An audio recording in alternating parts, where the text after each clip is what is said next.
I've only ever, in that almost 30-year career, had roles that don't exist before I take them.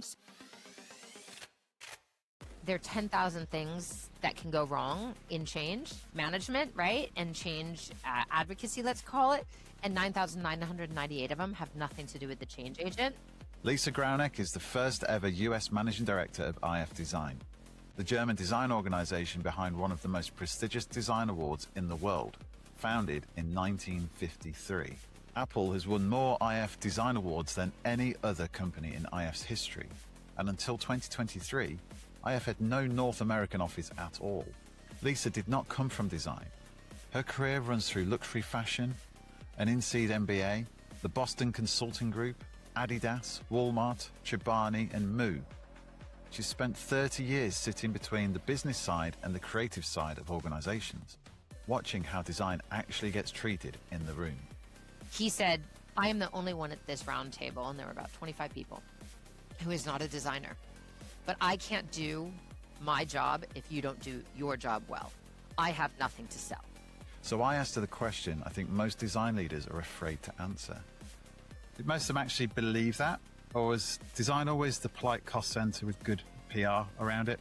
I mean, this cost center idea of design is such a problem right now because a lot of companies look at it as a cost center, and it comes back to why designers need to speak the language of business so they can advocate for themselves and their teams, and why it's not. This episode is about what it actually takes for design to earn its seat, not in a manifesto, in a boardroom. So, you design products, of course, you design packaging, of course, but you design places, you design policies, you design platforms, right? This is Why Design. But Lisa, welcome to Why Design. I told you that we would stumble our way through this, but really great to have you on the show. We were just saying before we click record that we last spoke in February, and can't believe we're nearly at the end of April. So great to have you on the show. Thanks so much for having me, Chris. I'm thrilled to be here. No problem at all. So Lisa, you are, this is a bit where I kind of try and summarize who you are and kind of give you that platform. So hopefully I don't screw this up. But Lisa, you're the first ever US Managing Director of IF Design, the organization behind one of the most prestigious design awards in the world, founded in 1953. You took that role in 2023 into a market that barely knew IF existed outside of a handful of circles. Before we get into your background, though, Lisa, perhaps you could take me back to a moment, or to that moment you said yes to the job. What were you actually signing up for? What was the brief for that role? What did it look like, and how much of it did you write yourself? I mean, I love that this is so ad hoc and spontaneous. It's a wonderful phrasing of the question, Chris.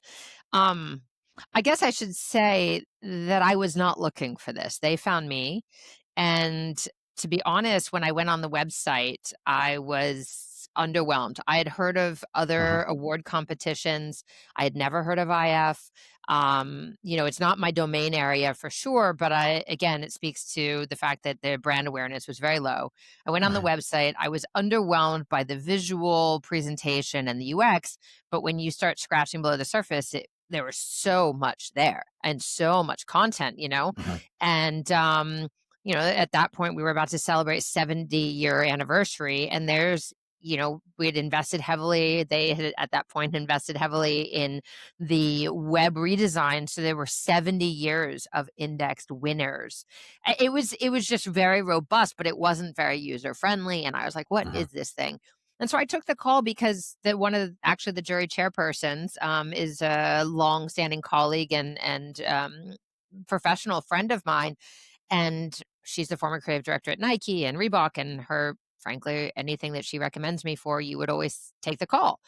And at the end of the first call with the recruiter, which I kind of blew off for a little while, she was like, oh my God, you're like the unicorn. And I was like, I don't know what that means, but okay. And said, in a month, the CEO and award director will be in New York. Can you meet with them? And I said, sure, I'm going to be in New York those days anyway, no problem. And I went in a little more prepared than I had been for the first call, but still like, I don't know what this is. It was a listen and learn. And we had a great meeting, and I was super bold and precocious, and, I had been running my own consultancy at that point for over 7 years, and I really wasn't looking for a job per se. Hmm. But I had started thinking about, like, where I was going next because, there's only so much as a solo practitioner. I'd had a team prior to the pandemic, but there's only so much you can actually, like, do as a solo practitioner in terms of, like, Hmm. broader impact. And so I was curious, and I listened to the CEO and the award director, and the next day they offered me the job, and I was like, what job? Like, really? Like, that we're doing this?" But what was interesting to me, and I know that's a long-winded answer, is I took a long time to think about it and to go through. And from that first moment on, the way that the organization handled conversations and exploration was very different than anything I'd ever been in an Hmm. almost 30-year career. And that stood out to me, and the conversation kept moving forward.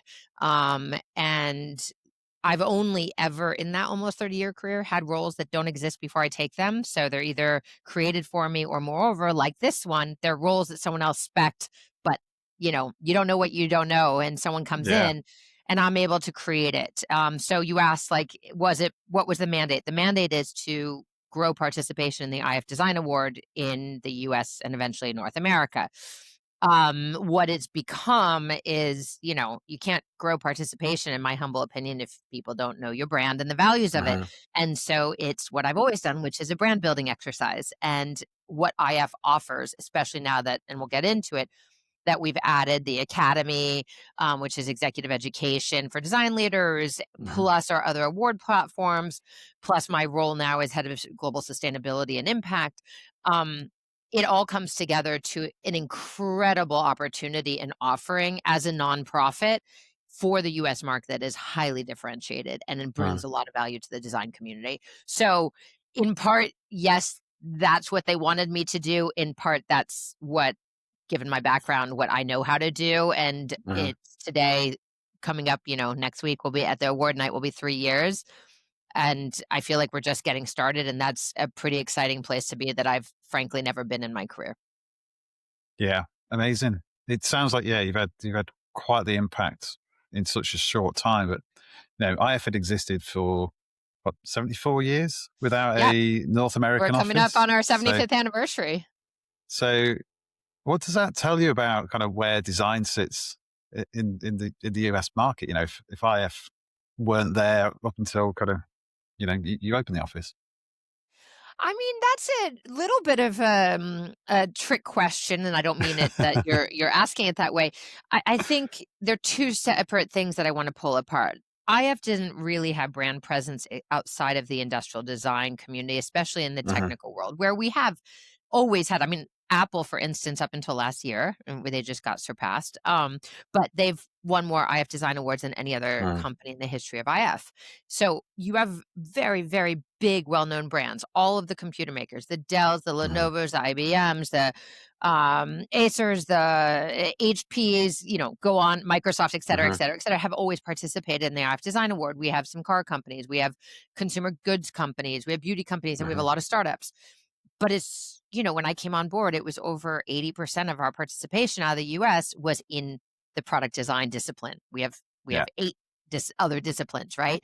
So that's where we were known, and as you know, in the product design space, that's a very specific world. Mhm. And I think that the brand awareness is because we never had presence here. Mm. In markets like South Korea, Taiwan, China, Japan, Brazil, Turkey, the Netherlands, Spain, et cetera, where we've had affiliate or subsidiary offices for 15 to 25 years, the brand awareness is much, much Mm. higher because you have presence on the ground, that you're actively reaching out to organizations and designers individually to participate. That's Yeah. what we're now starting here, especially beyond the product design discipline, but including it also, because there's a long way Mm. still, a lot of opportunity there too. Um, so on the one hand, it's just a brand awareness challenge, right? You have to Yeah. invest in order for people to know you.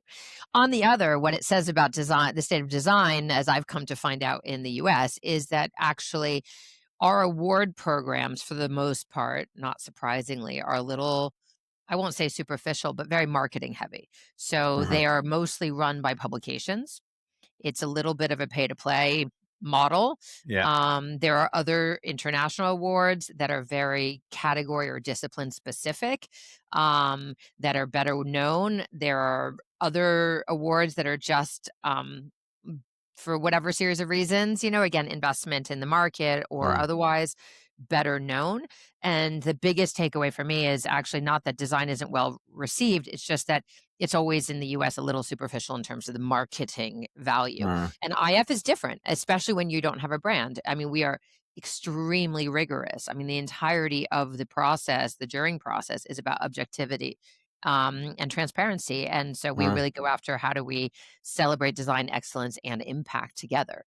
And that's a little bit different way of selling, um, of receiving. And then, of course, there's the financial aspect of IF, which is, there are a couple of other international awards that have a similar model, but the US Mm. awards typically you pay to enter, and then you pay in terms of media, or you pay in terms of what you get on the Mm. backside, logo usage or whatever. But we have a very standard, everyone pays exactly the same entry fee. If you make it to the final jury, you pay a standard jury fee. And if you win, you pay a winner's fee. And that gives you everything fully transparent, logo usage in Mhm. perpetuity, wherever you want, et cetera, all the other benefits. But that is also an unusual model for most Yeah. of the US market.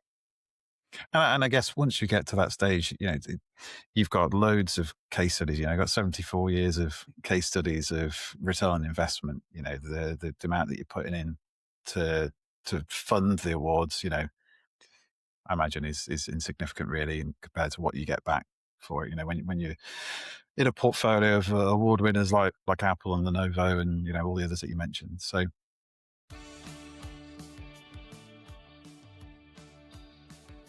let's pause for a moment.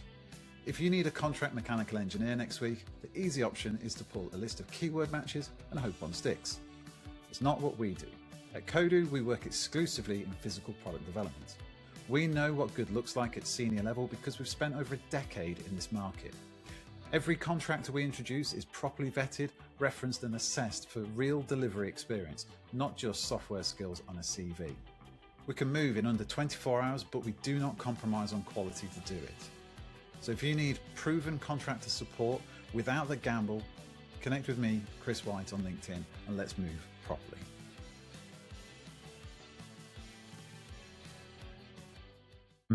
But yourself, Lisa, before IF, you came from BCG, Adidas, Walmart, Shinobi, Chobani. I said I'd say that wrong. Moo. None of those are design awards, are they? So you mentioned they reached out to you for this.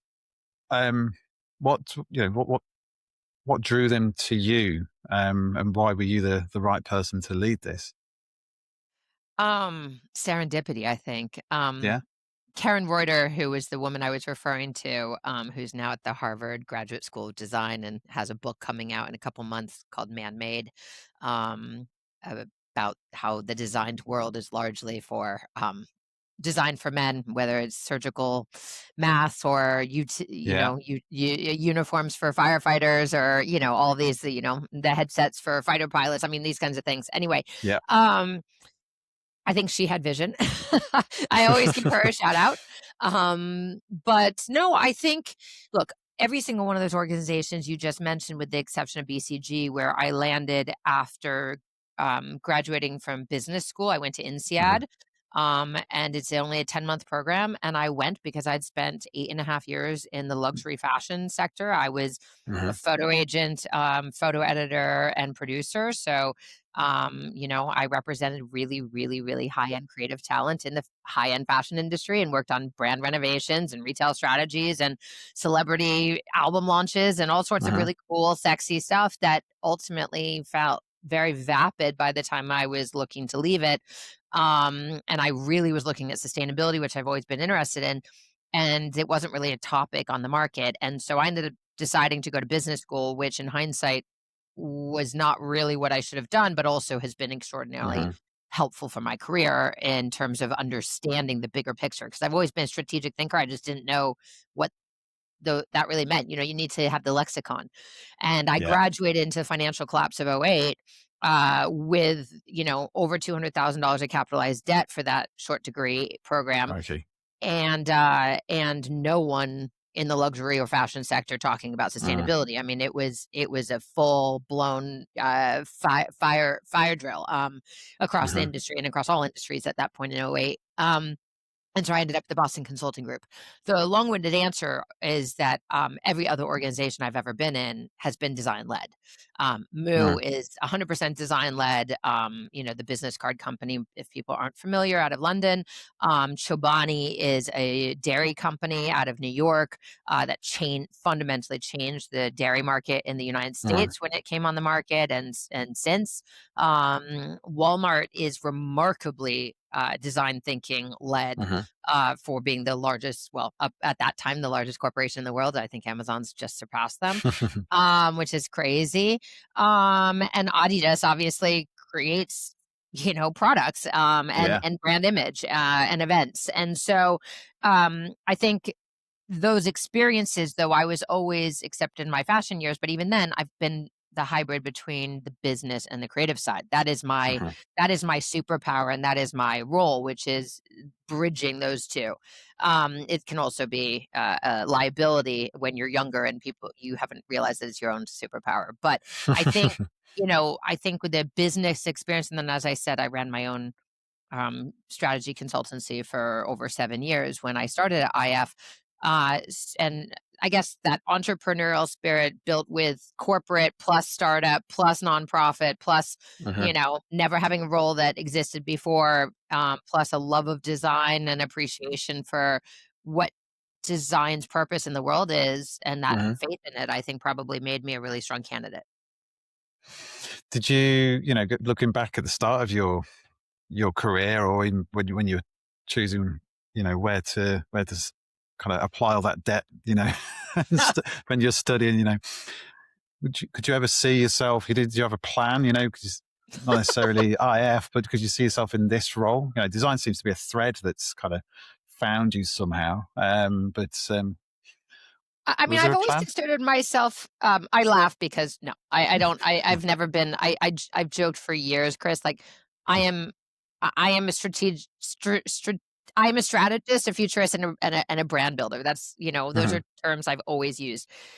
The red thread besides design, because 'cause I've always loved design since I was little, I mean, that's kind of important to me, and the mhm, sustainability aspect of things, just do good in general for the planet, for people, but is the values, and that's the values is the do good, be mhm, smart, don't take anything for granted kind of thing, and those values are what have driven my brand leadership throughout my mhm, career.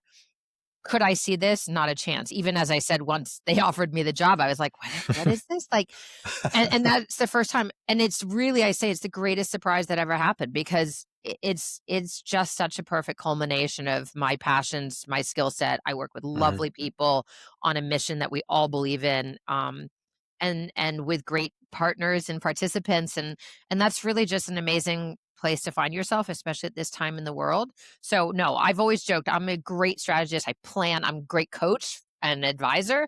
I am really good at building other people's brands, and my own strat plan has never probably looked out more than a couple weeks at a time, as hard as I've tried to think otherwise.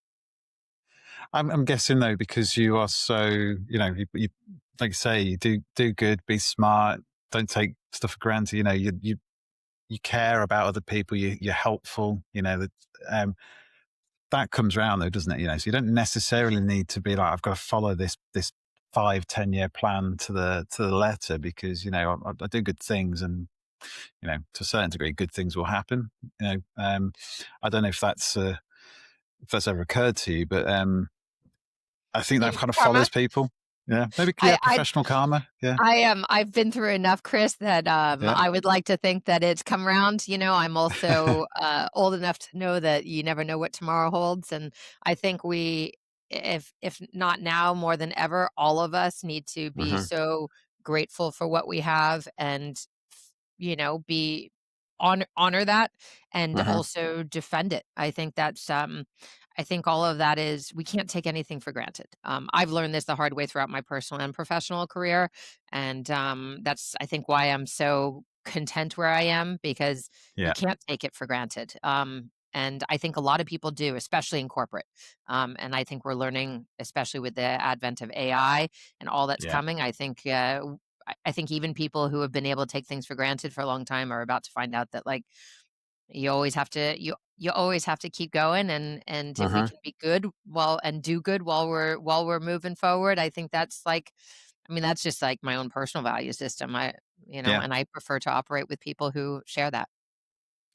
Absolutely. And, I find through, I started my career in 2008 as well, and been through the COVID Mm, upheaval as well, the ups and downs again, of all that.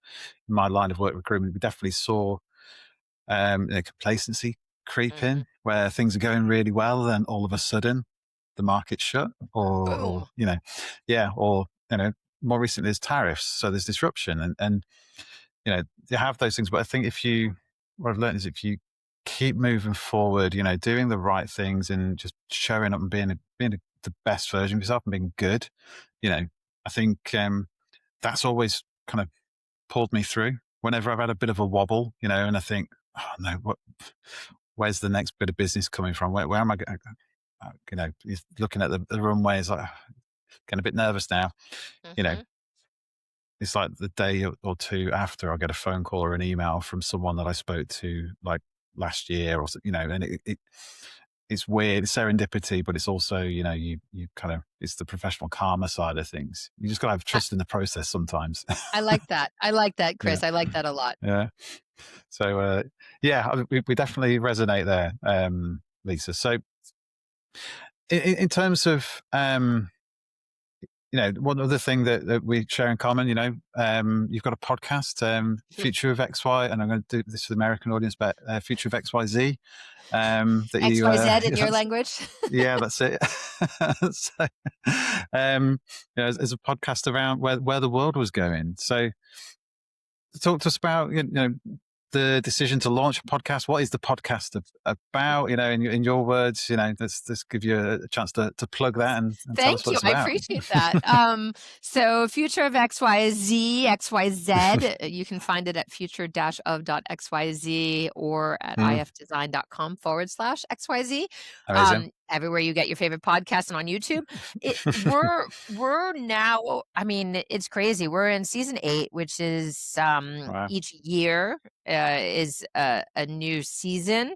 Although one year had 2 seasons in it Yeah. because I went from being presented by PBS, which is Public Broadcasting Network here in the United States, one of their affiliate channels, to bringing it actually over to IF as the presenter.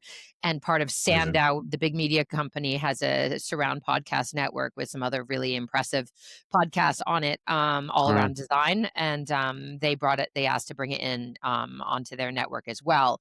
But I started it as a pure passion project. I mean, it's still a pure passion project, but I started it as pure passion during the pandemic, actually, in yeah. November of 2020. And I won't go into the whole long-winded back story, but it was never supposed to be a podcast. And in fact, it started out as an interview series just that I post on LinkedIn because we were all Hmm. stuck behind our computers. But I was having, as I've always had, this opportunity by being cross-disciplinary and cross-functional, interesting conversations with interesting people. And someone had said, you should start a podcast. I was like, yeah, I have no time for that. And then there was this opportunity to just like be behind the Zoom, and it's carried forward. And I still run it the exact same way. I know that I can make it bigger, but it's still just a side Hmm. project. And have the most amazing conversations with the most amazing people. I mean, I've had the former head of infectious diseases at the CDC back a year before COVID was, clamped down. And he said in a year, Hmm. it will not be a regular conversation. It will be an epidemic, not a pandemic. Yeah. And I was like, yeah, right. And of course, he was right. Not all episodes have the opportunity to look back a year later or 2 years later Yeah. and say, oh, yes, that's right. But it's covered everything. Future of XYZ was in exactly that. XYZ is a variable. It's, Hmm. X times Y times Z is infinity times. And XYZ is also in my strategy work. You say you're at a point A, B, C, and you want to get to a future state Hmm. XYZ, and there's a growth trajectory. And so that's how this came about, and it holds a vessel for anything. Now, since we've been with IF since September 2024, um, it's more design, creativity, type focus, sustainability topics related to IF, but previously it was politics and science and industry.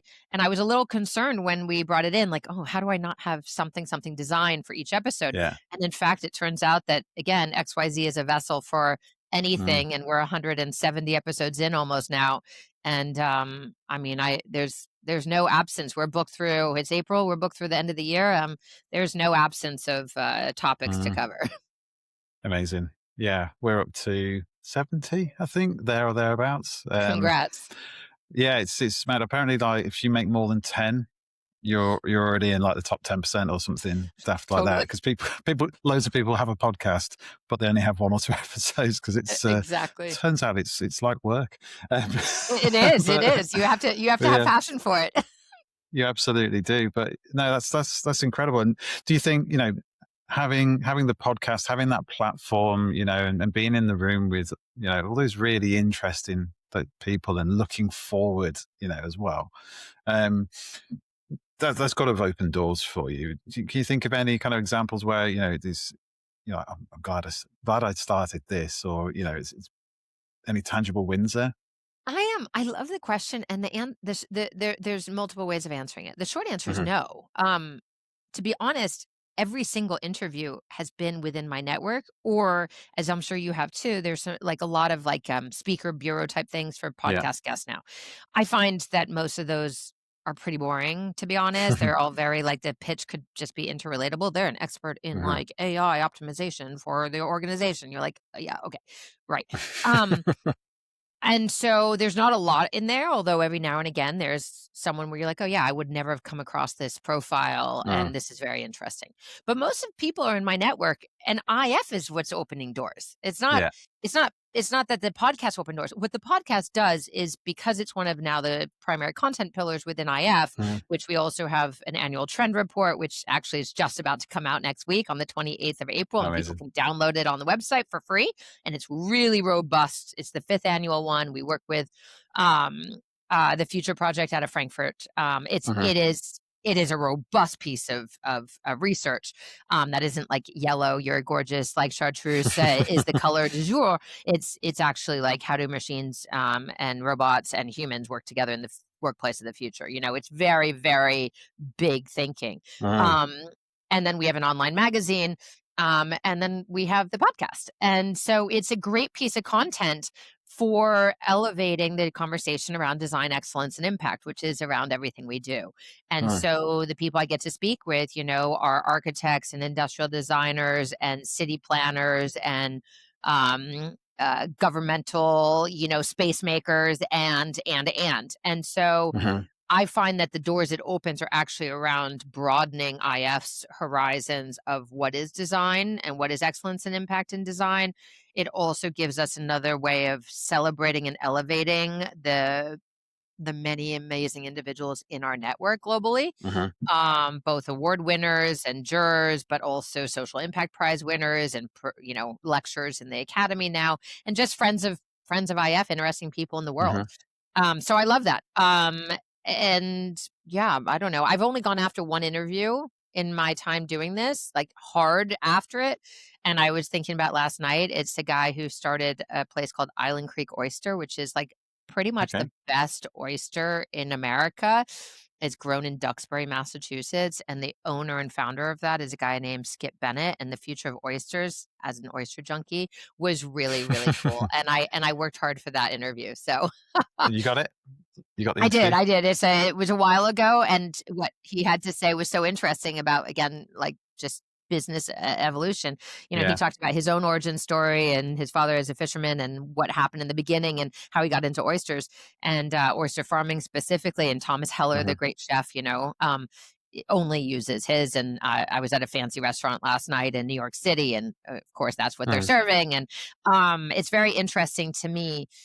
He said, when I started this, whatever it was, 20 some odd years ago, there were no other oyster farms. And now, if he gets in a plane from Nova Scotia down to the Chesapeake Bay in Maryland, so the Mm. entire eastern seaboard of the USA and parts of Canada, every single possible waterway now is used for oyster farming, which of course is extraordinarily sustainable. It's good protein for Mm. humans, and it filters water and pollution, and shores up the coast from climate erosion. And I mean, it's just it's exciting. Oh, interesting. Yeah. And do you now obviously doing it through IF? Do you find that you are either trying to push design, or as a line of questioning or a thread through these episodes, or is it more naturally organically coming anyway because you're surrounded by it? Talk about the oyster example. That there is, there's design there, isn't there? Not in the traditional like industrial design way, but you know, there's sustainability. There's design of the organization and the systems and the kind of all that kind of stuff. But yeah, is that coming? Yeah, I love the question. I mean, the oysters as an example came before it was with IF. Okay. So that's an older example, but one of Mm. my, as I said, it's the only interview I went after in the episodes. But I will say, I mean, yes, more our episodes now are more design centric. But if I were to use that oyster example, you just said it. Like I always say, like everything is designed actually. Like Mm. design is problem solving. So, you design products, of course, you design packaging, of course, but you design places, you design Uh-huh. policies, you design platforms, right? Like we design all of these things. Yeah. And so it comes in, and in that example, like one of the IF Design Award 2026 winners this year was actually an amazing piece of recycled plastic Uh-huh. that will compost, but basically it's a habitat for oyster reefs. And it was absolutely amazing. And so if I were to have a conversation right now about oysters, that would be kind of what are the design interventions that are happening that can help. Those are the Uh, kinds of, and the sustainability, those are the two sides of every conversation. So you're right, organizations matter, places, all of it. I mean, at the uh-huh. end of the day, the beauty of IF design is everything and everywhere. And I'm sure you see that too, Chris. Yeah. Absolutely. And it's a theme that's coming up more and more, not just in the podcast, but the people that I speak to in industry. We've seen over the years, design get a seat at the board, and then not, and it comes in and out of fashion. Who's to blame for business state? Oh, it's design. Who's to blame for who's the champion? Oh, it's design. It seems like we're back on the you know design is trendy again, and we're seeing more kind of design representation at higher levels in organization. Um, Especially when we're looking at connected systems and not just product. It's how can we kind of design better systems within a business. I'm definitely seeing that, and we've talked about it quite a bit on the podcast recently as well. So yeah, I love it. So I hope you're right. yeah, me too. It certainly makes so it makes my life as a recruiter a lot easier if we've got someone who's championing product design at board level. As part of Absolutely. that team. And every company should have it at board level. Yeah, absolutely, absolutely. So, well, every journey, and we'll talk about sustainability in more detail in a moment. But every journey's had a few moments where the path could have gone either way. Decisions that look obvious in hindsight were not so obvious at the time. So we'll try and run through some of yours now, Lisa. But yeah, when IF came to you with the USMD role, what was the argument you had to make to yourself to say yes? Because you're leaving a role behind, I believe. You weren't I was leaving out of my the market, company behind. leaving your company. Yeah, it's a big decision. What It what was the was. argument? Well, there were a number of factors. I think I alluded to one of the big ones Mm. before, which is, I started my company in 2017 after leaving Chobani, and I left Chobani, and I prior to that I'd been at Moo, prior to that I'd been at Adidas, prior to Mm. that I'd been at BCG, prior to that business school, prior to that the fashion industry. And I have to say, I struggled in corporate. Mm. I didn't agree with a lot of decisions. They weren't values driven decisions. And I've always been hired into these roles that don't exist. And so you're a change maker, and people say they want change. And it took me until that Chobani role to finally realize that, like, people say they want change, and there are Mhm. 10,000 things that can go wrong in change. management, right? And change advocacy, let's call it. And 9,998 of them have nothing to do with the change agent, but there's so many other things. So I kept getting kind of like beat down and frustrated it just it was really challenging work. And so when I started my own company, it was really just to take a like, I needed a break. I needed a break to kind of recalibrate, and I Mm, never expected my first client was Walmart in a big, big opportunity role. And, I never anticipated running my own company for, I mean, it was 7 plus years. yeah. But it just kept coming. But the thing that happened was right before the pandemic, I had so much work. I had 22, what we call in the US, 1099s, which are freelance Hmm. like Yeah. help. I just hired the expertise that you needed, and I just made my first full-time offer, and then the pandemic happened. Oh, wow. And, I was really grateful, that that person hadn't accepted yet, because we had a discussion and it was obvious to both of us that that wasn't the right role. Um, and I was able to, because I didn't have overhead except myself, I was able to step back and really recalibrate on the thought leadership pieces that I wanted to be Hmm. working on, which were values driven around the pandemic. Like, we had an opportunity during the pandemic to totally hard reset Mm, consumerism most of all, yeah. and what the causes of some of this were, and we of course chose not to as a world, but and we're still not really talking about it, but that gave me an opportunity, and I really started doing different work. And then at the end of the pandemic, I left New York City and I moved. Actually, I bought a house in the country, and I randomly moved to the countryside, which was Mm. never on the agenda. And so I worked, the last really big project I'd worked on before IF came to me was the merger of Warner Brothers and Discovery. Oh, no way. And I worked on the corporate architecture and the sustainability Yeah. strategy and the brand repositioning, and Mm, it was fascinating work. It's been pulled apart again, but that's a whole different yeah. conversation. But um, I was a solo practitioner working for a bigger organization in that Mm, capacity, and I just started like realizing like I was kind of starting to get bored. Like, mm, the impact wasn't the same. Like, not having teammates, not like kind of laddering to something bigger than, yes, I had lots of freedom and I was working on interesting things, but like I wasn't, there was no there, if you will, mhm, I wasn't seeing the results. And so that decision, that opportunity when IF came to me was kind of like, at some point you stop and you think and you go, what do I have to lose? Like, they've showed just nothing but good faith and patience as I've mhm, considered this opportunity. And I think I can do something. And I've really enjoyed these interactions, and like, mm, like with every decision, you never know until you know. And I just mm. leaped, and we had a nice structure, and here we are 3 years later. And as I said, like, I've never been in this situation in my career where you're like, "Oh, it's just getting started." I mean, that's it. It's nice. Yeah. No, that's amazing. And yeah, it sounded like it was again serendipity, but it was nicely set up so that I think a lot of people leaving their own business would have a lot of structural baggage, like employees and property maybe that they'd have to wind down. But it timing just seemed to work out for you there. But It's nice when that happens. I yeah, believe that must be karma, Chris, coming back to you. must be, yeah. But It was you time. meant I deserved a break, I gotta tell you. well, something you just said though got me thinking because a lot of what we do at Kodu is working with businesses going through transformation, and um, this is more apparent in the larger organizations where maybe they're a 50-year-old business, let's say, that's adding connectivity or a new category that they don't have any expertise in, so they have to bring change makers in. Have to bring in a new chief product officer, for example. But then so many people I speak to that are going through that process for another company. Maybe I'm talking to them about this opportunity. They talk about the same struggles. As you mentioned, working for the organization where they say they want change, but then their actions are very different, and there's so many different stakeholders. The How have you? stakeholders.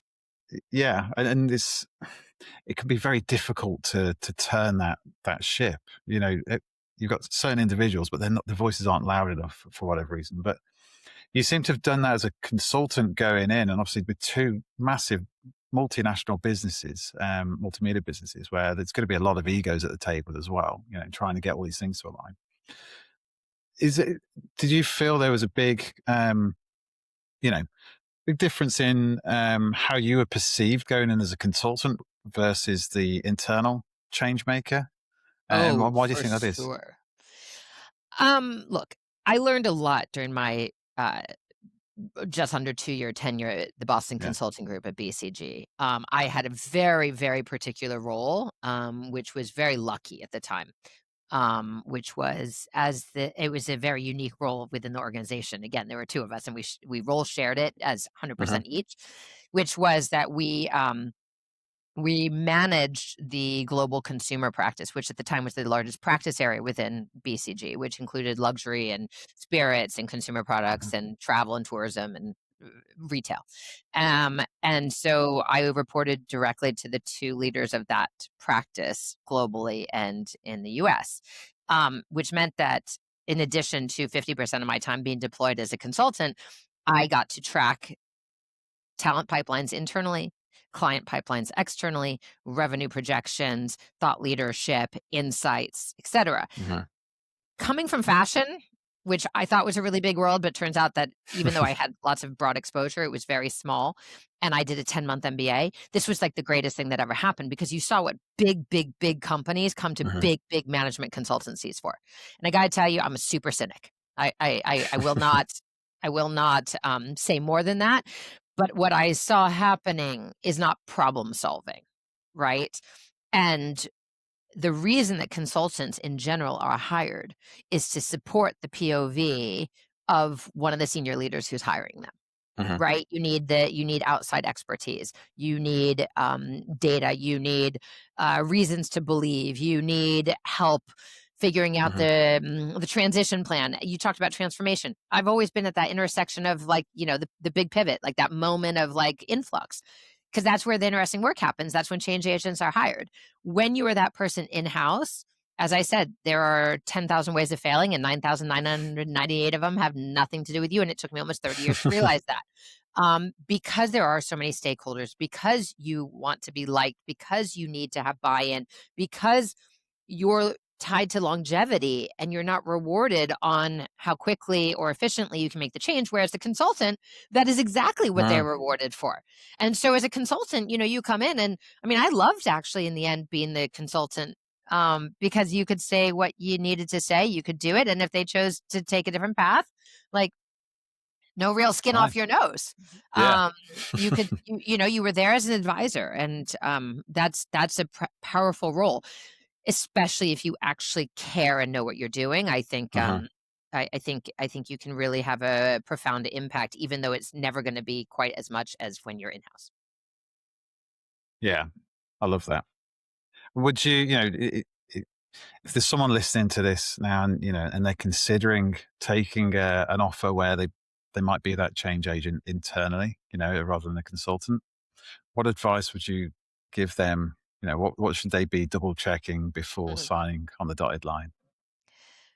There are a few things that I want to say because I think it's a really powerful and important question, especially at this moment in history. We need change makers. We need bold change makers everywhere who aren't acting in their own self-interest, but are looking across systems. I think that's where the impact globally it needs to happen and is going to happen. So my first piece of advice is get the skills that you don't have. So if you are Hmm. a design leader and you don't speak the language of business, come to IF and take the business fundamentals class or go somewhere else and get your MBA lingo, because that's one of the biggest problems of design getting relegated to a cost center is that the Hmm. designers don't speak the language of business. You asked about ROI earlier of the IF Design Award. What is ROI? Right? It's return on investment. Like there are a lot of terms that designers didn't used to have to know Hmm. until they get into thrust into leadership positions. So number one, and if you're in a business role of change agent in a design-led organization, learn about design. It goes both Yeah. ways. Like fill in your gaps as, and ask, and you can do that by taking classes, but you need to know what you don't know, and you do that by not stakeholder mapping, but stakeholder interviews. Talk to everyone and most of all, listen. Listen, listen, listen across the organization. I don't have any better advice than that. I think that Hmm. those two things are the biggest, and be humble. You're there not to know everything. You're there to help put the pieces together, you know? Um, and obviously sometimes if you're like the head of design and standing up a new design organization, you need to know a lot, but you need to take into consideration not only what you know, but what the organization needs, Hmm. what the organization's culture can adjust to, what the future needs and growth plans are. You know, you have to be holistic about these things, and that's strategic thinking. Mm. No, I love that. I'm just thinking that, yeah, some uh, yeah, scenarios that I've worked on with clients where, you know, those that have done really well have perhaps, yeah, like you say, interviewed the stakeholders before they've gone in, and then they've been able to hit the ground running rather Yeah. than leaving that till kind of week one.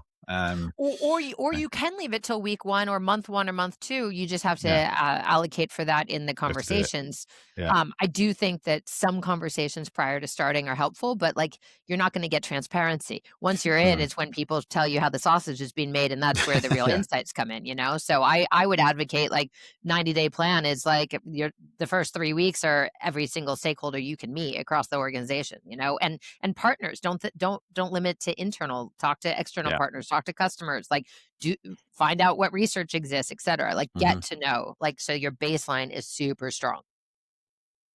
love it.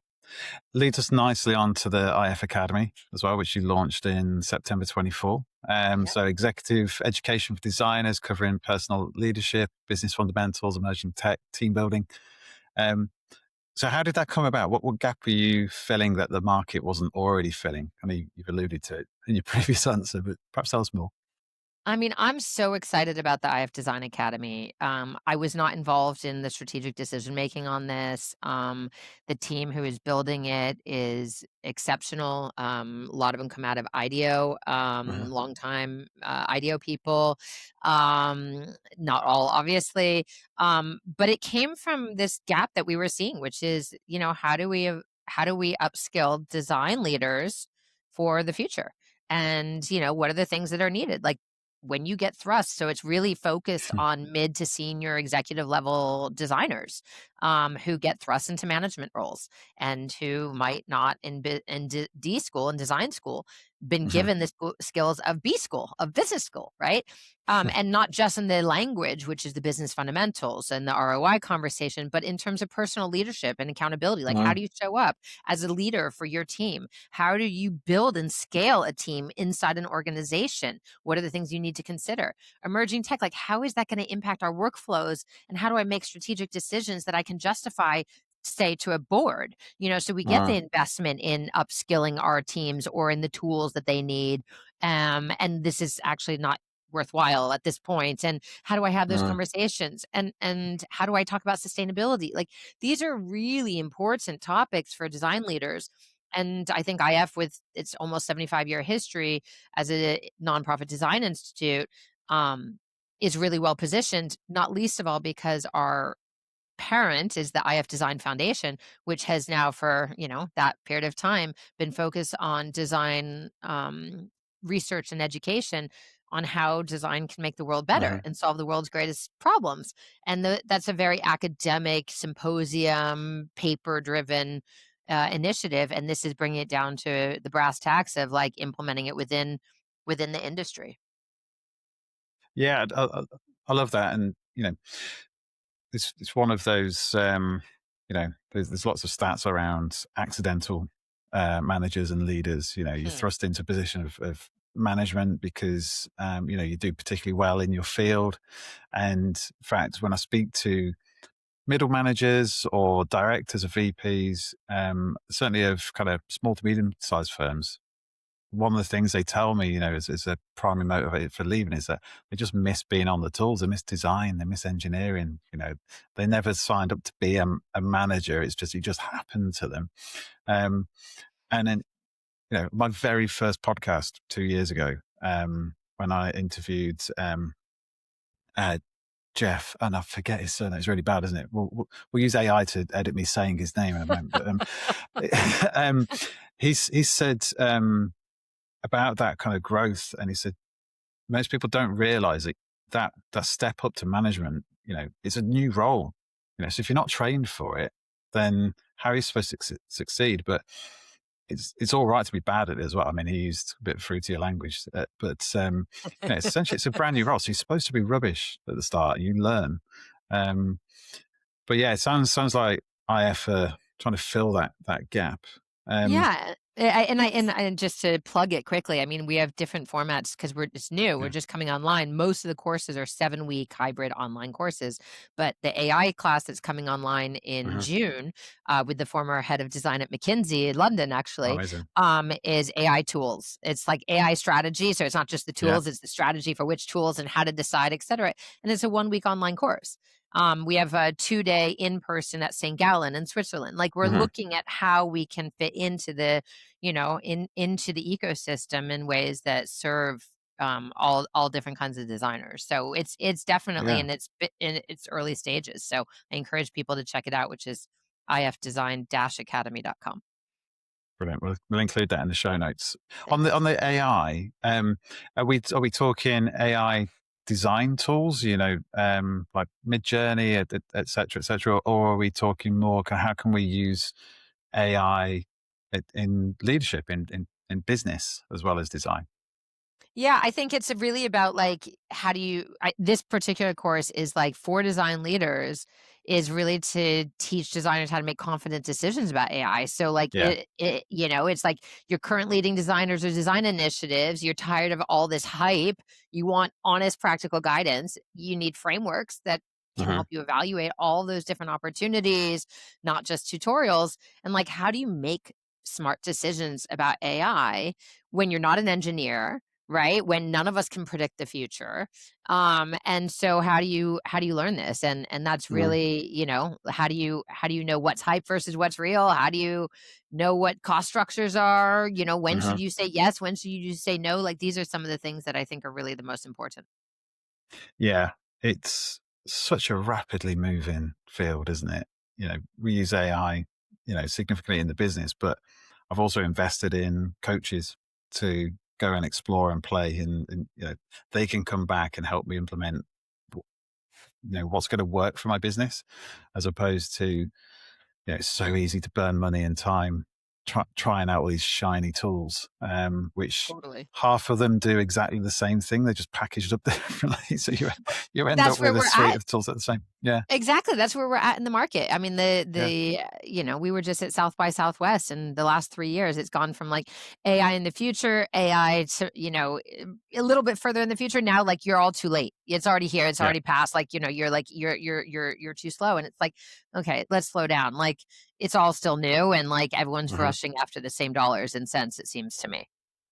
Yeah, yeah. It's still an enigma to most people, and I think I hear across the board, across different industries as well, is that a lot of senior executives are pushing the AI like mandate, but they don't really know what they're putting. They're just saying you've got to spend 20-30% of your week using AI, and then that's the brief. It's like, Yeah, and or but within this year, we're gonna get rid of 8,000, team members, and you're gonna choose 15% of your team yeah, who's gonna be let go and replaced with AI. It's like, well, that's a terrible creative brief, you know? yeah, And it's again, coming awful. back to design thinking, like, what are the constraints? Oh, I have to lay off 15% of my team. That's the constraint, but for what purpose? Yeah, Like, what are the tools? So that's really what I think this is challenging mm, design leaders and managers to think about. absolutely.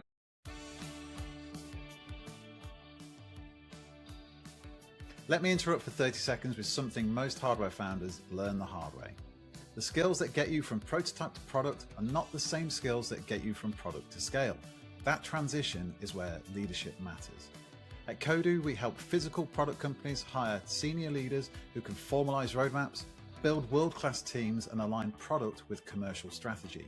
Director, VP, C-suite. If you are entering a new category, raising capital, or professionalizing your product function, this is not a hire to rush. So find me, Chris White, on LinkedIn, and let's talk before you make the call.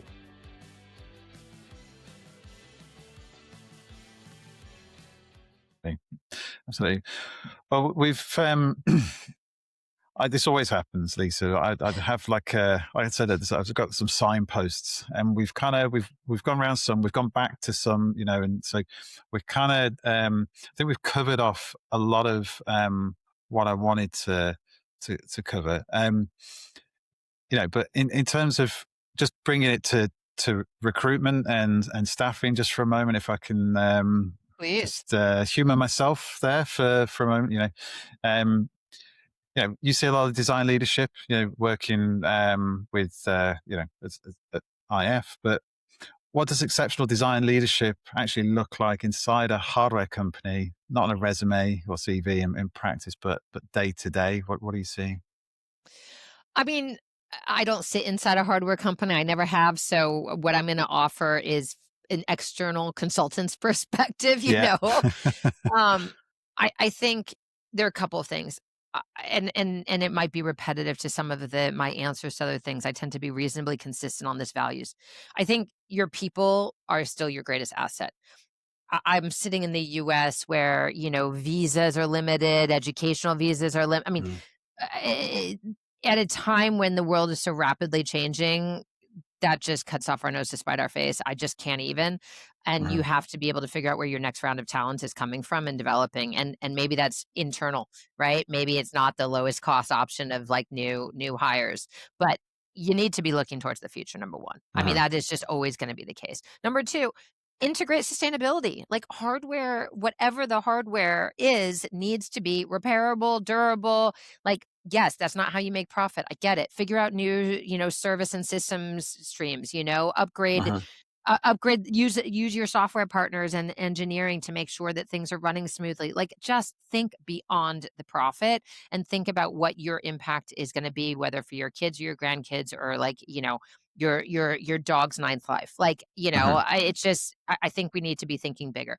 I also think a great design leader is always going to be a team leader, right? They're going to advocate for their people. They're going to support the growth. They're going to you know, reward, I think is just like the bottom line of it. And, people regardless of this AI chat that we just had, people mhm, are still going to be in the loop and people need to be supported and developed and perhaps more now than ever because everything is so unstable and uncertain and mhm. changing. So I think the greatest leaders, whether that's in hardware or otherwise, think systems wise, think across an organization, think about their team, and think about the planet and sustainability. Absolutely, absolutely. And IF are pushing that agenda as well. Is there kind of resources that anyone listening can go to? If they need kind of upskilling on sustainability or just some inspiration. I'll say that there are a couple of things. Specifically, the answer is no. Yet. We will bring a course online. It's been pushed out to 2027 just with everything going on, but in early Hmm. 2027, we will have sustainability focused courses. Awesome. Um, there is if you listen to my podcast, Future of XYZ, sustainability is always a topic. I write for Fast Company. It is always a topic. IF's magazine covers it. And then 20% of the score across all categories for IF now is, of course, sustainability. So it doesn't make all products excellent. But if you look Hmm. at the gold award winners for the last 2 years, certainly this year, which we're about to celebrate next week in Berlin, all 75 of those, which is about 0.5% of all applicants, those all are rather exceptional in the sustainability front. So if you want, it doesn't mean that they're front, ahead of the curve. I'm not trying to pretend Hmm. otherwise, but they are all passed by our sustainability experts and vetted and said like, yes, this is we reward good, we don't punish bad. That's our mandate at IF at the moment in the award Hmm. for sustainability specifically. But all we've rewarded good for gold in all of Yeah. those. And Yeah. then I yeah, think. I think the last thing I was just going to say is the IF Design Award 2027 Mm, application is open, and sustainability being such a big part, every category and discipline has its own series of questions and accreditation. So if you want to know what our experts who come from the Ellen MacArthur Foundation and mhm, founders of certifications and things and big companies think as the most important thing in your category, fill out an application or, or Have at a look at least the try to questions. and see Yeah. what's important. Yeah, it's a good exercise because I think I've either read or you told me that 20% of the score across 93 of the categories is down to sustainability. So Yep. yeah, Both that's social a and big environmental. chunk. Yeah, that's amazing. Right, I'm just conscious of your time now because we're kind of 5 minutes to the hour. So I want to ask you something quite direct now, and I did give you a bit of a preempt to this before we recorded, but yeah, I think you spend most of your career arguing that design deserves a seat at the table. But looking honestly at the businesses you've worked in, from BCG to Adidas to Walmart to Chobani to Moo, did most of them actually believe that? Or was design always the polite cost center with good PR around it? And what does that tell us about whether the industry is genuinely changing or just getting better at talking about change? Kind of ties it back to stuff we were talking about earlier. Totally, Chris. I love this question, and I got giddy when you thought that it was going to be a caught you question. You wanted Gotcha. to kindly give me a heads up, which I appreciate. I mean, this cost center idea of design is such a problem right now because a lot of companies look at it as a cost center, and it comes back to why designers need to speak the language of business so they can advocate for themselves and their teams, and why it's not. Um, BCG aside, BCG is not a design company. It is the only one Mm, in my resume that is not. What they design are business processes and things, and organizations and things.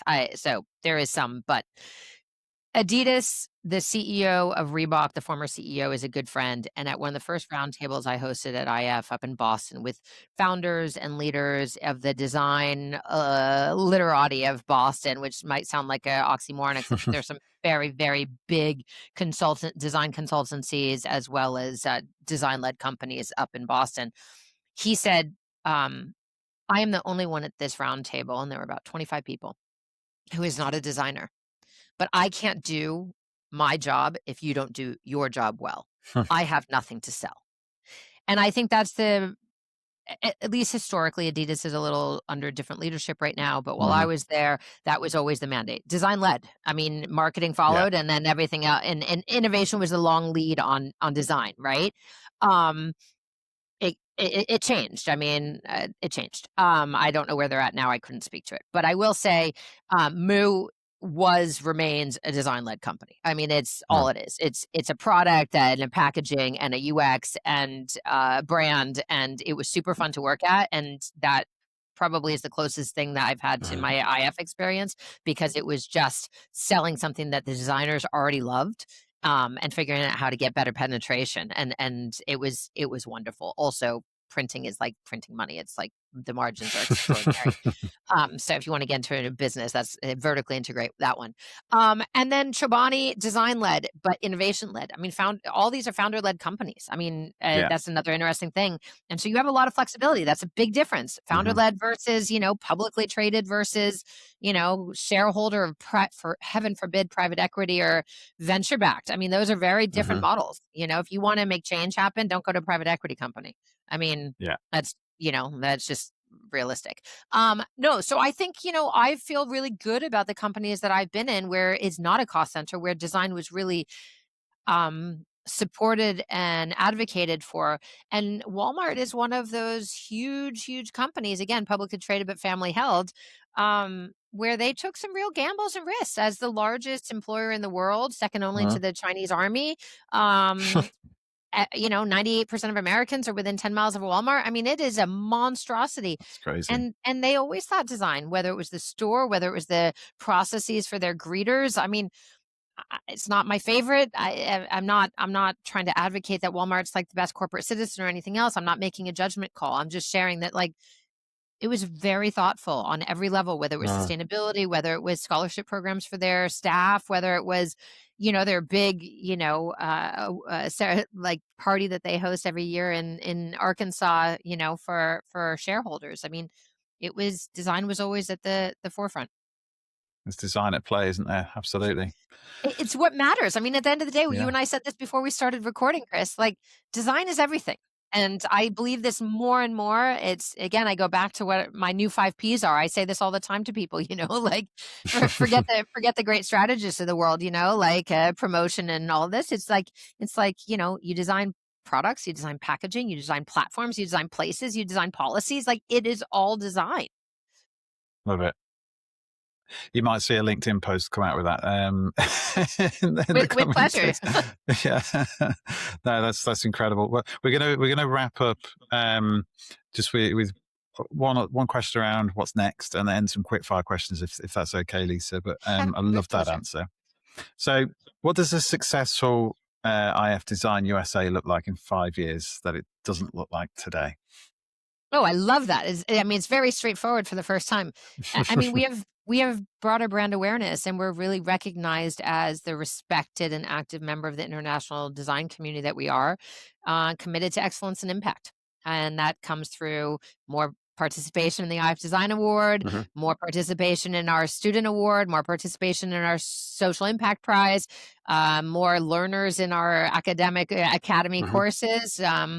And probably more jurors across those. But yeah, I think that's really what it looks like, and hopefully that we have had the opportunity to expand further into Latin America and Canada, so that we're bringing our neighbors into the fold as well. America's a big continent, but the U.S. is a big mhm. country, so we have our work cut out for us. Oh, absolutely, absolutely. Brilliant. That's fantastic, fantastic answer. Quick fire time. So I'm just going to throw a few quick fire questions at you. Just say the first thing that comes to mind. Um, Fastest way to lose a design leader's respect in a meeting.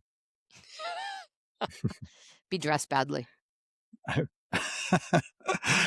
The single thing that makes or breaks a product company's design culture. Not not ensuring it, not ensuring that it also is functional. Yeah. Going back to the shoes, sorry, not the shoes question, but the being dressed properly. What's the worst? What's the worst example you could think of? You don't have to name and shame. I'm just. I mean, I'll just say when I was at BCG, I was in the Washington, DC office, and I'd come out of working with, like, in Paris, Milan, London, New York, Yeah. with, like, the biggest fashion names, and I was pretty much horrified every single day, and it traumatized me profoundly. Wow. I'm Yeah. sorry, it's horrible to say, but you can take the girl out of fashion, but you can't take the fashion out of the girl. No, look, I remember when I ditched my tie many years ago because we went to see a design consultancy. I won't name them, but my boss and myself at the time, we drove down there, and it's quite a big meeting. We were suited and booted and had our ties on and everything, and we turn up and sit down, and the two principals sat opposite us, wearing shorts, t-shirts, and flip flops. Yep. I said to Dave afterwards on the drive, I was like, I'm not wearing a tie again. I think I might And switch to you're like, "'Cause we chinos. definitely lost that business." Yeah, yeah. I think we did some, but it was just really, really unbalanced, really awkward. Just because we weren't, yeah, we just misread it. But that was recruitment 10 years ago. You go in a suit, Exactly, I so mean, there's cultures. here I am, just wearing yellow. Um, I love it. Chartreuse. uh, Absolutely, yeah. Well, back to the quick. Sorry, a bit of a departure there, but you might struggle to pick a favorite, but a physical product from the last year that genuinely impressed you, either inside or outside of the IF award. Oh, wow. There are way too many to count, I have to be honest. Yeah, There's just so much cool stuff happening, especially things that are fully circular and sustainable. But I will say that my personal favorite, even though I would never drive one or whatever, I loved the redo of the Volkswagen van. the ID Buzz. The e-bus that they did. I Yeah, just think that there was such a clear carry forward of heritage mixed with mm, modernity and comfort and demand that modern consumers have that you didn't have in the 60s and 70s when it was being produced. I yeah. think it's absolutely brilliant. I do love that design. I was very close to ordering one, but it was the range um, that did it. I've gone for a BMW instead, which got over double double the It's good. range, and Yeah, no, for yeah, sure. And actually, one of but our jurors is Peter Schreier, who was the former head of design at Volkswagen Group and is at Hyundai oh, and amazing. Kia now. He's one of our jurors in auto and a Yeah, pretty phenomenal guy. And Albert was yeah, one of his proteges at VW, who was one of our jurors last year when this first came out. And he and I sat yeah. at lunch during the final jury in Germany, and I geeked out on the car thing and learned a lot about what they'd done and saw them in real life and saw he showed me some Yeah. pictures and it was very exciting. So I feel even more inspired after knowing some of the insider trading. Oh yeah, absolutely. They are gorgeous looking cars. Just the as I get older, it's the practical side of things that gets the car. Yeah, I exactly. need to put my camping gear in there. Um, um, and then the last question, Future of XYZ. Do you say season 8? You're in Yep. now, is it? What is the episode that you're most proud of, and why? Oh man. I get asked this kind of question a lot, or people say choose 10 episodes. Yeah, I mean, I'm not a mom, but I feel like it would be like asking to choose your favorite child. Like, yeah, they're all so unique. They're 25-minute conversations that are unedited with subject matter experts. I mean, last episode's Eve Behar, Future of the Intelligent Home, Todd uh-huh. Bracher, Future of Seating. Um, these are, I mean, we've had Teague on, who, a 100-year design innovation firm out of Seattle, who works on things like the space station and Wow. lunar residences. I mean, I don't even know. I don't know. There's so many good ones. I can't answer the question.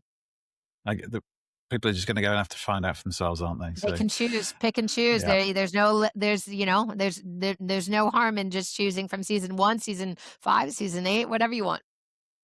Do you? Sorry, I did say that was the last question, but It's this is okay. this is a selfish one. But do you ever listen back to older episodes, or do you kind of think, "Oh, crikey, I've come a long way," in terms of as a host? Um, you might have to cut this answer, Chris. I am both ashamed as someone who likes to always get better, as well as embarrassed by my own self-consciousness, but I don't listen to my own episodes and I don't watch them. I can't stand my own voice and I can't stand seeing my face. And so I don't actually. And when I've thought that there was a really great episode, um, I find often that I've geeked out so much that it's not a great episode for listeners. An example of that is I interviewed the woman who is in charge of applied research and development at Norman Yeah, Foster's office, Foster and Partners. And she's probably one of the most brilliant people. Everyone in her 25-person team at Foster and Partners are yeah, architects, computer scientists, yeah. and mathematicians. That is the profile. Wow. I was very intimidated. It was such an intimidating, interview to give, and she ended up being super brilliant, and I did listen to it, but all I could hear was my own nervousness, and my own, like, shame at, like, what was happening. Yeah, And then there was one with, a professor who had been in CIA and DOJ and worked with, Rwandan refugees and North Korean dissidents, and now is doing tech privacy, and she teaches at Stanford. She teaches law and activism at Stanford. And her name's Dr. Britton Heller, and it was such a fascinating conversation about 3D computing, right? And where we're yeah. going and the rules and regulations. And when I listened to it, I was like, I thought it was brilliant. And then I was like, oh my God, I geeked out so much myself that it's like, it's not the best episode. So I'm embarrassed of my own self-consciousness. I'm also embarrassed that I don't seem to get better, but no, I don't watch or listen to most of my own episodes. So I couldn't tell you. It shows you that you're still human, though, because I think it's okay to geek out, and I think you're probably more critical of your own things. I certainly am, and I don't. I listen to a handful every now and again, but I don't think we're wired to enjoy listening to our own voices, so that doesn't help. It's probably true. I'm glad I'm not the But only one. Thank you. Thank you for that. you're absolutely not. No, I have a team. I say team. I've got a Larry who does all that for me, and I trust him to do a great job. Yeah, And then we've got a totally. great community that will tell me like the tiniest details. Oh, you should have changed the microphone on that guest. You know, Oh, well, I don't but have that, but that's maybe I should uh, ask them for more feedback. I do think that, like, if we were editing, we'd have to be more involved in it, and, yeah, the fact that you and I both take single takes for the most part, yeah. it differentiates it, and it probably is by design that we, have done it that way. Try and be in the moment. Yeah, brilliant. Well, it's we'll have to wait and see whether that bit makes the cut. But really, By really design, I great think to it have you. probably should. It should do, yeah, absolutely. But Lisa, awesome having you on the show. It's been yeah, just really, really nice talking to you. I know we've gone over the hour mark, but really, really interesting conversation. I'm sure the listeners are gonna agree. But I yeah, Lisa appreciate Gralnek, it so thank you. much. No problem. Thank you, Chris. I love this. Thanks for listening to Why Design. If this episode gave you some new ideas, share it with someone in your team who'd find it useful. And follow the show so you don't miss what's next. And if you're building a product team or looking for your next challenge in design or engineering, that's exactly what we do at Kodu.